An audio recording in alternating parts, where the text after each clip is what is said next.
que negaba a aceptar a cualquier periodista. Y entonces el cómo poder iniciar para poder preguntar sería: ¿cuál fue la impresión que usted tuvo para decir Sabines es un buen poeta? Sabines se dice que ya ha ganado premios, ya ha tenido esa gran trayectoria, me voy a acercar a él. Entonces, esta iniciación o este ímpetu por conocer a esta personalidad, ¿cómo fue? ¿Cómo surgió? Esa es mi pregunta. ¿Cómo lo lograste? Sí. ¿Cómo lo logró? Bueno, esa opinión pues es con los años. Obviamente cuando yo conocí a Sabines como lectora, pues yo iba en la secundaria y en la preparatoria, donde creo que muchos llegamos a conocer a Sabines cuando estamos enamorados, ¿no? Cuando leemos ese poema: no es que muera de amor, muero de ti, de amor de ti, de lo insoportable que yo soy sin ti, ¿no? Entonces conocí sus poemas primero y después, bueno, en la preparatoria que uno define más o menos lo que va a estudiar.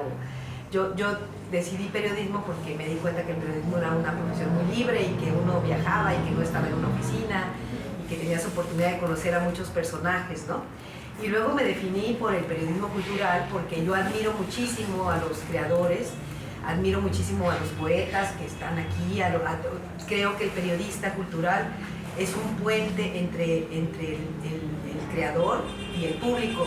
¿Por qué? Porque el creador está tan ocupado y tan concentrado en su trabajo que nosotros somos quienes debemos preguntarle, ¿no? A saber por qué escribió eso, por qué pensó eso, por qué pinta lo que pinta, por qué escribió tal composición. Entonces creo que así es como yo veo el trabajo que hago de periodista cultural y que me gusta mucho, ¿no?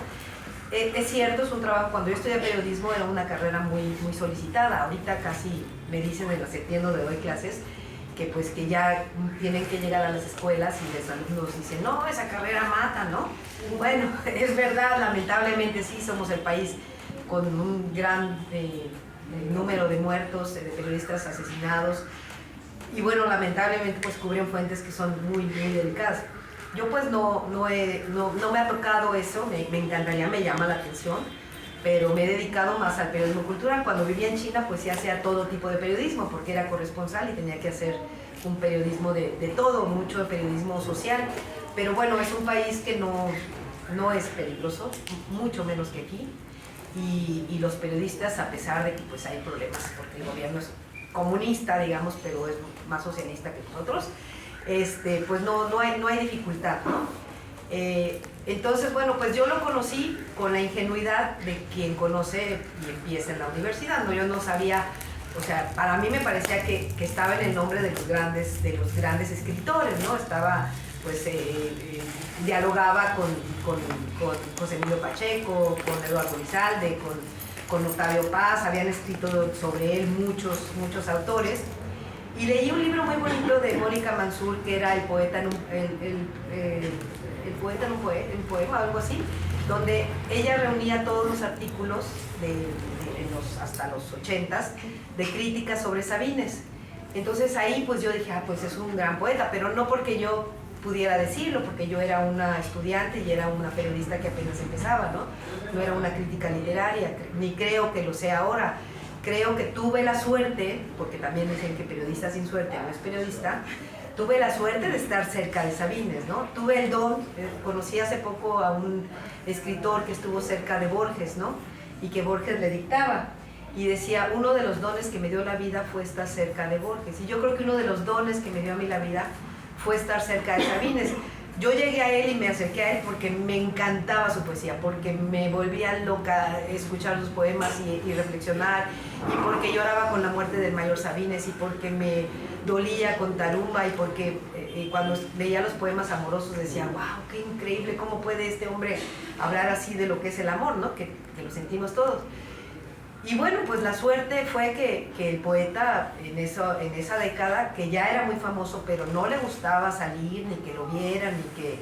Me acuerdo que cuenta en el libro que una vez fue a dar en los 60s una charla a Bellas Artes, y estaba Rosario Castellanos, que fue muy amiga de él, y Lolita Castro. Y entonces que al final, pues que había 3 o 4 personas, ¿no? y que algunos pues lloraron porque cuando dijo algunos poemas y que cuando salieron Rosario Castellanos dijo, no cabe duda que es el mero mero, ¿no? Y luego contó también otra lectura de que fue a Bellas Artes y pues que llegaron 3 personas y que les dijo, oigan, pues ¿por qué vamos a leer aquí? Le voy a leer a 3. Mejor vénganse, vámonos a la cantina y ahí leemos. Entonces los llevó a la cantina y digo, no había tantas como ahora las redes, ¿no? Que nos llevan. A mí me encanta ver a los jóvenes porque hay muchos jóvenes que siguen leyendo a Sabines. Hay una página de un chico que vive en Perú que tiene 55,000 seguidores y solo pone poemas de Sabines. Se llama Jaime Sabines. Ya hemos tenido comunicación. Y es impresionante, es muy bonito. La familia cuando ve, les enseño en el TikTok, en el Twitter, en el Instagram, o sea, hay una cantidad de Jaime Sabines que no sabemos, pero qué padre, qué bueno que a partir de todas esas ventajas que nos da la comunicación pueda hacerse. A veces ponen algunos poemas que dices, esto no es de Sabines, ¿no? Hay uno que dice, no me acuerdo, pero que lo han repetido varias veces así como, que dice como, lamentablemente no sé qué, pues lamentablemente no es de Sabines, porque piensan de pronto que Sabines como es muy sencillo, aparentemente hay una sencillez que no es sencillez, el poeta estaba escribiendo con todo el conocimiento, con toda la causa del que escribe, pero lo hacía también en ese conocimiento para hablarte directamente, ¿no? Como dice Julio, ¿no? Que hablarte directamente, hablarte al oído, ¿no? Seducirte con sus palabras. Entonces, pues, creo que la vida nos mostró, ¿no? Que él fue muy, muy importante, que se hizo muy famoso. En esa década que estuvo enfermo, los últimos 5 años, pues ya no pudo no aceptar, porque él no aceptaba, le daba pena, no le gustaba que lo invitaran, pero pues ya no podía, porque ya era muy famoso. La gente llegaba a su casa y tocaban, aquí vive Jaime Sabines, entonces a veces pasaba gente así, y cuando cumple los 70 años, que le hacen ese gran homenaje en Bellas Artes, pues se llena impresionante, ¿no? Hay tanta gente en el lugar que tienen que poner pantallas gigantes en la explanada de Bellas Artes. Y cuando va a leer en Ciudad Universitaria, su hija Judith me cuenta que ese día le dijo, ya él estaba medio enfermo, ¿no? No podía caminar, ya en las últimas décadas siempre usó, pues a veces una andadera, a veces una silla de ruedas, a veces un bastón. Y entonces tuvo más de 40 operaciones. Y entonces él dice su hija que le dijo, oye, llévame, ¿no? A ver cómo está la sala de Nezahualcóyotl para ver cómo está. Él vivía muy cerquita de Ciudad Universitaria. Y entonces dice que le llevó y que le dijo, oye, ¿y todos esos jóvenes que van caminando ahí? Eran las 11 de la mañana, su recital era a las 5 de la tarde. Y que le dijo, ¿por qué van tantos? Le dijo, ay papá, todos se van a formar a tu recital, están llegando para formarse. Y se acuerdan, dieron portazo, los jóvenes dieron portazo cuando dijo Monsiváis, si la poesía convoca multitudes, no todo está perdido, ¿no? Fue un caso pues único, ¿no? De insólito, de un poeta, digo, lo hizo Neruda, ¿no? Lo han hecho pocos escritores, pero es esa devoción que tenía la gente. Y bueno, también ha habido muchas críticas alrededor de Sabines, ¿no? Muchos que de pronto decían que era un poeta sencillo y fácil, como si eso fuera una crítica. Es un gran mérito del poeta, porque no hay una literatura fácil y sencilla, ¿no? Pero esto yo lo sé con los años. Cuando yo empecé la biografía, ahora me lamento porque digo, me faltaron muchas cosas por preguntarle. Y yo creo que si Sabines no se hubiera muerto, yo seguiría entrevistándolo, ¿no? Porque yo iba a su casa y me decía, ya, ¿cómo vas con el libro? Le digo, vamos en el 3er capítulo. Ay, qué muchacha está tan tramposa, porque pues ya llevábamos como, casi fueron 10 años, ¿no? Y yo lo seguiría entrevistando y le seguiría preguntando cosas de su vida. No sé si contesté. Pueden salir otros 2 o 3 libros más de todo lo que debes de tener por ahí guardado. ¿Alguien más, por favor? A ver, doctor Carlos. A propósito de la crítica que estamos diciendo, hay una polémica en torno a la postura de Sabines con el EZLN. No sé si nos pudieras hablar un poquito más al respecto. Sí, eso fue muy triste, ¿no? Porque pues Sabines tenía una postura y creo que como toda la gente que estamos en cultura, por supuesto que nuestra definición va hacia la izquierda, no a la derecha, ¿no? Pero no significa que seamos de izquierda o que... Yo creo que en este momento ya las divisiones ya se han hecho casi invisibles, ¿no? Ya la cultura no es de derecha o de izquierda, la cultura es libertad, ¿no? El creador es libre, eso es la cultura. Pero bueno, en ese tiempo, y justo con el EZLN, pues fue muy difícil porque él tuvo pues algunas críticas, ¿no? Pero no unas críticas contra el levantamiento, sino contra la situación en Chiapas, que él mismo se lamentaba cuando estuvo con su hermano, ¿no? Decía que su hermano trataba de hacer cosas y que era muy difícil, ¿no? Porque pues a veces no lo dejaban desde el poder, o a veces la gente, como cuando él vendía las telas más baratas y la gente se iba a la tienda de enfrente porque precio más caro quiere decir mejor aunque sea lo mismo. Entonces él trató de hacer eso, tuvo esas críticas muy duras y tuvo una... Yo creo que él lo vio y inclusive lloró con esta carta que escriben Bañuelos y Oliva, muy dura contra él y contra Laco, que fue terrible, ¿no? Y que la política, creo que cuando la política es tan poderosa de que nos separa. Y ellos eran hermanos, o sea, Sabines ellos iban a su tienda cuando él vivía en Tuxtla y escribía Yuria, y se pasaban largas horas y tomaban ron Castillo y se emborrachaban y leían poemas. Eran hermanos de la vida, ¿no? De la poesía. Y a él le dolió mucho la carta que hicieron Oliva y Bañuelos. Y luego, bueno, pues el tiempo dio la razón, porque después Oliva fue perseguido y Heraclio Cepeda sacó una carta defendiéndolo para que no lo metieran preso. Digamos que era un hombre generoso y que podía haber, ¿no? Que podía haber, pero criticó, lamentablemente criticó, y creo que tenía razón en decir su opinión. Él no quería hablar de eso, no le gustaba de hecho hablar de política, pero lo insistieron, ¿no? Y eso dolió, le dolió, ¿no? Por ahí hay un artículo que dice, antes creían en mí, ahora ya no me creen, ¿no?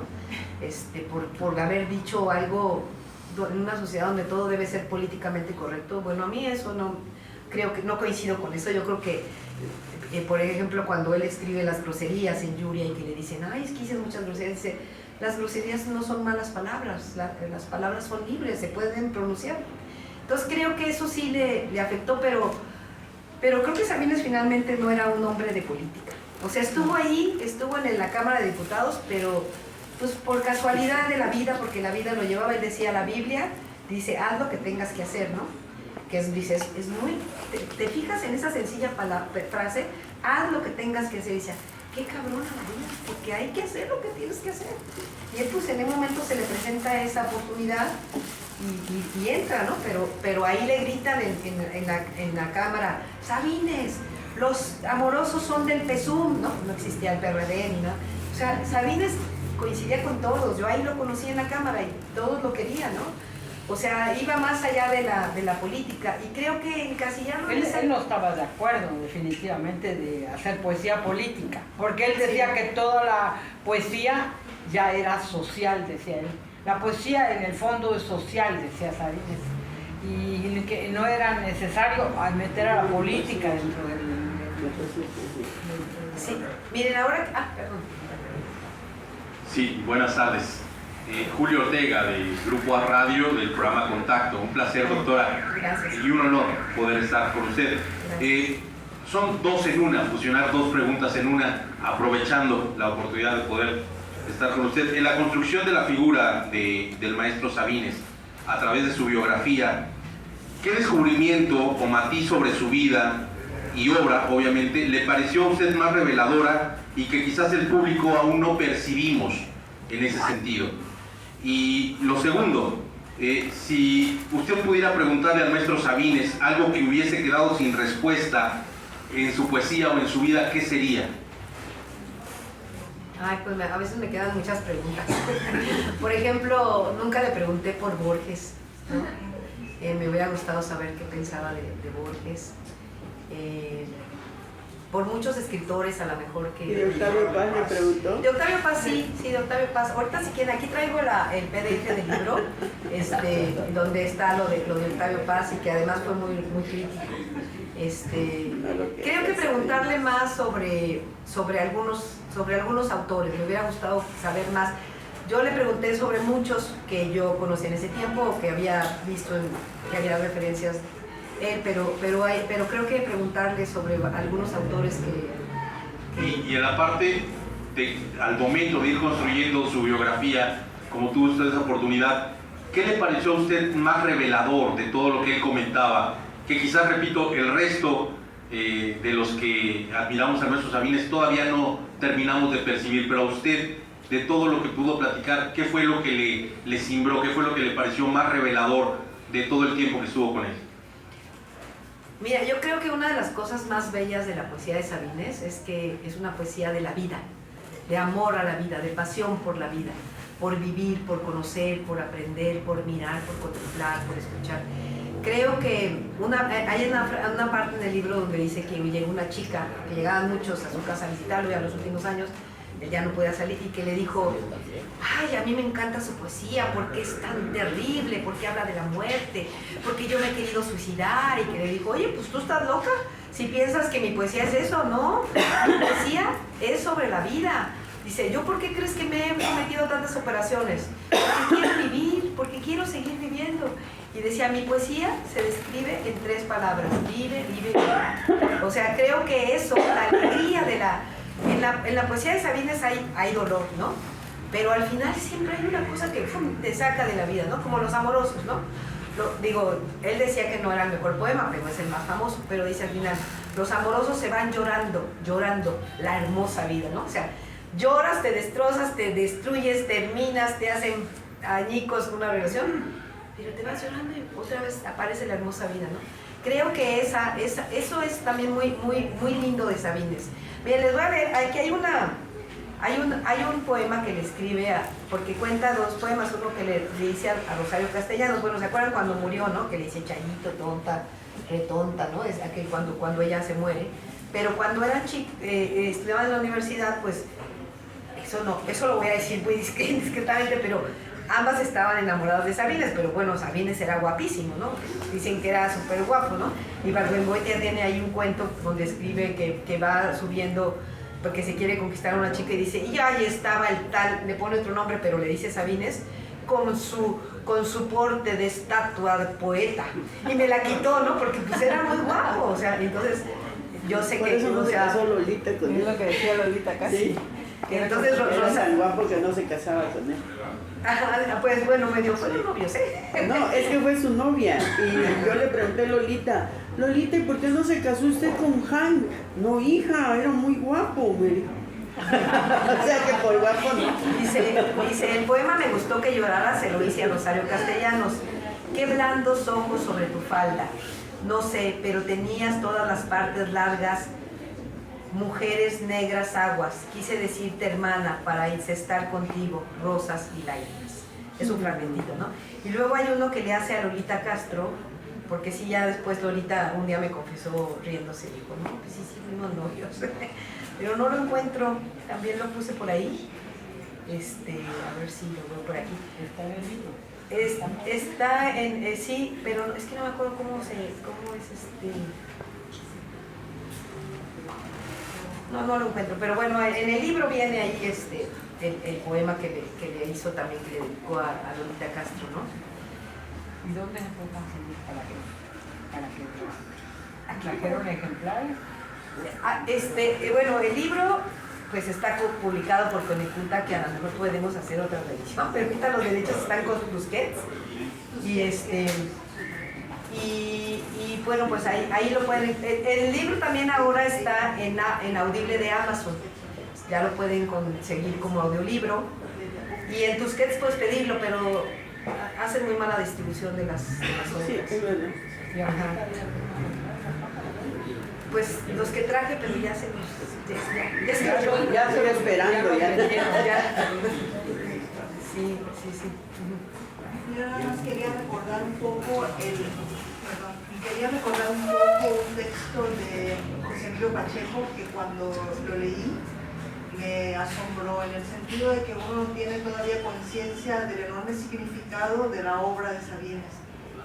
José Emilio Pacheco decía, por ejemplo, que Sabines tiene una voz propia desde Oral, su primer libro, ¿no?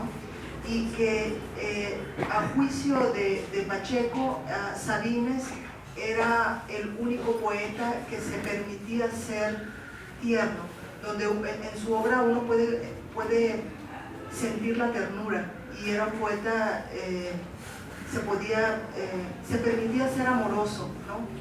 Entonces, y uno lee la obra de Sabines y efectivamente, ¿no? Yo creo que es tan cercana a nosotros. Aquí platicábamos con el maestro José Luis Abreu, no solo el hecho de que en México pocos poetas como Sabines convocan del modo en que convocan, bueno, o convocaron del modo en que convocaron. No solo eso, sino que la gente se sabía sus poemas, sí, o se lo sabe, ¿no? Entonces, en ese sentido, pues es como una joya, ¿no? Él y su obra. Era nada más para eso. Gracias. Sí, no, sí, sí. Sitio de amor se llama el poema que le escribió a Lolita Castro. Sitio de amor, lugar en que me encuentro, tú, ignorada, no sé qué, amada, que no, ahí está en la antología. Y bueno, les quería leer un pedacito nada más de él con sus amigos, en una plática, porque él cuando ya regresa, primero acuérdense que primero estudió medicina, y luego ya cuando decide que su papá lo regaña y dice que no, ¿por qué no estudiaste otra cosa? No, pues porque yo creí que tú querías que estudiara para medicina. Y dice, no, queríamos que estudiaras porque tú eras, su hermano Juan y su hermano Jorge no estudiaron ya, y toda la familia se convocó a vivir para trabajar para que el hermano chiquito, el Chuco, como le decían, se dedicara a trabajar, ¿no? Entonces, pues él por eso ya decide estudiar, decide regresar a la Facultad de Filosofía y Letras, y dice que ahí se sentía como pez en el agua, ¿no? Porque medicina, pues no, casi se desmayaba cuando veía la sangre y los muertos y... pero les quiero leer algo muy simpático que está en el libro y que me lo contó él. Dice, en la facultad tuve dos grandes amigos, Emilio Carballido y Sergio Magaña, que eran amigos muy sinceros y no andaban mintiendo. Me acuerdo lo primero que nos dijo Sergio cuando lo conocimos fue, yo soy homosexual, si quieren ustedes mi amistad la tienen, si no, mándenme a la chingada. Y Carballido lo regañó, no tienes por qué decir esas cosas, yo también lo soy. Así nos confesó Carballido en la mesa de un cabaret de los que estaban enfrente de mi casa. Se llamaba Las Cavernas, ya ven que vivía en la calle de Cuba. Fernando Salmerón, su gran amigo, el filósofo, se agarraba la cabeza y le decía, no, Emilio, tú no eres, Emilio, ¿cómo vas a decir eso? Emilio, tú no eres. Sí lo soy, le decía Emilio. No, Emilio, no, Emilio. Seguía lamentándose Fernando. Estábamos todos borrachos y Fernando seguía, no lo eres, por Dios que no lo eres. Por fin ya medio enojado le dice Emilio a Fernando, ¿quién lo sabe más? ¿Yo o tú? Pues no, entonces está bien, contestó Fernando, que no quería aceptarlo. Fernando quería creer que era nada más una cuestión psicológica de Emilio. Ya, Fernando, déjalo en paz. Él sabe lo que dice, intervine. Excelente. Sí, don Jaime era una persona... Allá parece perdón. Sí, claro, no, está bien. Sí. No, está bien. Termina si quieres, pero lo que ibas a comentar. No, que Hola, mucho gusto. Mi nombre es Angelina Mota. Muy interesada en la historia de Jaime Sabines también. Me gustaría saber, con esta cercanía que tuvieron ustedes, se acercan sus próximos, el próximo año son sus 100 años. ¿Cómo consideran ustedes que sería como correcto homenajear a este gran poeta chiapaneco? O sea, ¿cómo le gustaría a él que lo homenajeáramos por estos 100 años de vida que cumpliría el próximo año? Bueno, yo creo que como decía él, ¿no? Me gustaría que la gente conociera mi poesía, ¿no? O sea, finalmente decía sin saber quién la escribió, pero ahora pues, lo sabemos. Y creo que leyéndolo, ¿no? Releyéndolo. Bueno, por cierto, aquí hay libros de Sabines. Sí, el Fondo de Cultura tiene una antología muy linda de Sabines. Y también se publicaron en el fondo los poemas Pieces of Child, que es la antología que hizo Merwin y que se presentó en Nueva York. Y yo creo que para el año que entra debemos hacer mucho. Bueno, yo tengo un proyecto que todavía no termino. Bueno, primero, lo maravilloso es que los hijos van a publicar los poemas rescatados. Porque yo estos años me la he pasado insistiéndoles que los deben publicar. Porque esto salió porque, y también aparece en el libro, es que un día lo va a visitar Carlos Monsiváis, que Monsiváis le gustaba coleccionar cartas de sus amigos, manuscritos. Y entonces un día lo va a visitar y le dice, oye Jaime, regálame un poema, ¿no? Entonces dice, trae unas carpetas, porque él escribía en unas carpetas grandes, le quedó siempre como vendedor de las telas y de los muebles, escribía en carpetas grandes. Dice, tráeme unas carpetas, por favor. Y entonces se las enseña y las empieza a ver Monsiváis y le dice, oye, no, yo no puedo cortar esto, es que está buenísimo este poema, ¿por qué no lo publicaste? Dice, no, porque Sabines siempre publicaba como poemas, por ejemplo, si estaba escribiendo La muerte del mayor Sabines o Tarumba, o los poemas de la ciudad, pues publicaba como los poemas que tenía ahí, los que no iban, aunque le salían, pues los dejaba ahí. Entonces le dice, oye, está buenísimo, ¿por qué no lo publicas? Le dice, ¿tú crees? No, yo no puedo cortar ninguno de estos poemas porque están muy bien escritos y son muy buenos. Y entonces le dijo, bueno, mira, vamos a hacer una cosa, si tú crees que están bien, yo voy a empezar a revisar mis carpetas y luego te las voy a dar a ti para que hagas una segunda revisión y luego le vamos a pedir a José Emilio Pacheco que haga el prólogo. Ninguno de los tres está allá. Esa tarea quedó en los hijos, que yo he estado insistiendo con ellos, pero ellos ya no quieren revisar todas las carpetas, pero van a publicar por lo menos los que su papá llegó a revisar, que eran como 5 carpetas que tienen. Entonces vamos a conocer poemas nuevos, que yo creo que van a ser para el próximo año que los vamos a publicar. Un aplauso para la familia también. Y Julito ya está otra vez en la Para vida ti por haber social, insistido. porque Julito pues desapareció. ¿Cómo está? Está bien. Lo que pasa es que la familia Sabines es como su papá, eran muy reservados, muy serios, ¿no? O sea, yo les he dicho siempre, oigan, pues ustedes tienen una gran herencia, ni modo, así es la vida, ¿no? Lo que te tocó tiene una herencia maravillosa, la obra de su papá, ¿no? Que además está, todo el archivo de Sabines está en su casa, o sea, ojalá alguna universidad se interesara en tenerlo, ojalá alguna institución lo pudiera resguardar, ¿no? Pero está ahí, o sea,